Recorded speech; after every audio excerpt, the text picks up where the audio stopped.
In this video today we are going to be constructing the perfect cube in 2-point perspective, and that might sound really simple, but you'll be surprised at how technical this can get.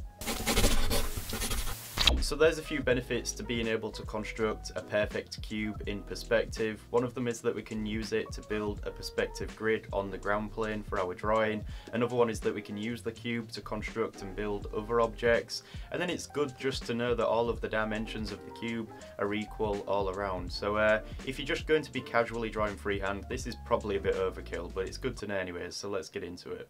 So we are going to start this off like usual and establish the horizon line. We also need to find the station point, and the station point is the position of the viewer or the camera. And so we also have our line of sight that comes from the station point and is perpendicular with the horizon line. The point in which this meets the horizon is the center vanishing point. Don't be too concerned with everything that I'm discussing here, because this is a more mechanical means of drawing in linear perspective, and I also did a quick video on the cone of vision, which is another factor involved, but I'm not going to draw that in here because there's already going to be enough construction lines for us to deal with. Anyways, since we are drawing a cube with 90-degree right angles, we need to make sure that our vanishing points are also at 90 degrees. So we can go ahead and choose a specific angle like 45 and 45 degrees or 30 and 60, or you can just take a set square and use the 90-degree right angle to place some vanishing points anywhere on the horizon. So now we have this 90-degree right angle at the station point, and we know that we are constructing a square for the cube. When you draw squares in perspective, you'll probably find yourself using diagonal divisions a lot, and so what we are going to do now is find the diagonal vanishing point. To do this, we simply halve that 90-degree right angle at 45 degrees from the station point, and then we find that point on the horizon. Now we can start building some of this cube. Intersect two lines from both the left and right vanishing points. At the point in which those lines meet, we can bring a line up to the diagonal vanishing point.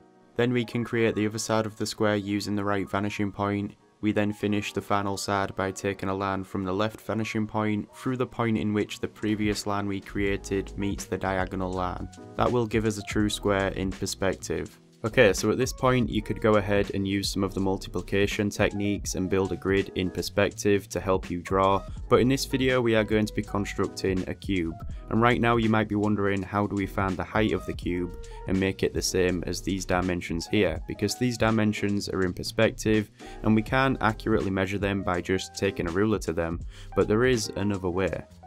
What we are going to do is draw another horizontal line from the nearest corner of the square.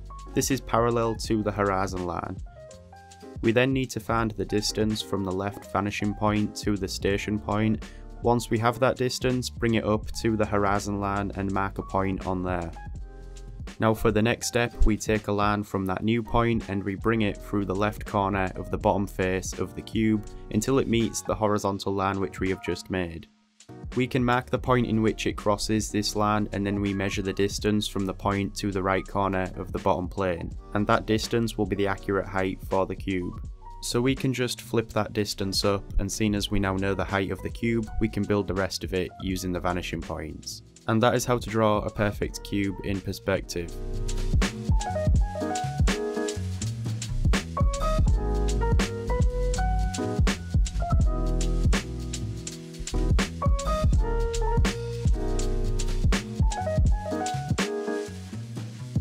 So there we go everyone, that is how to draw the perfect cube in 2-point perspective, and this is just like a small video on the side that I thought would be quite cool to make. It's more aimed towards more specific design work or architectural work, but if you want me to carry on doing some more stuff like this, then let me know down below. We could look at how to rotate objects in perspective, how to scale them, and look at different techniques of creating accurate drawings in perspective. But that's pretty much everything for this one. So if you enjoyed this video, then please give it a like, subscribe with the notifications on to stay up to date. Go ahead and check out the Patreon page if you're interested, and that's pretty much everything. So thank you for watching. I'll see you in the next one.